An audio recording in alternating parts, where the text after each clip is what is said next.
দু চোখে হঠাৎ করে কাল বৈশাখী, চৈত্রের শেষ বেলা পাতা ওড়ে নাকি, গত বছরের মায়া ভেঙে যাবে বলে, রাজপথ ভেসে গেছে অচেনা কাজলে,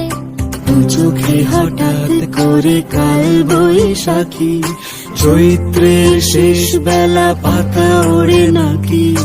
গত বছরের মায়া ভেঙে যাবে বলে, রাজপথ ভেসে গেছে অচেনা কাজলে, তুমিও অঝরে তাকে শুধু ভালোবেসো, এসো হে বৈশাখ।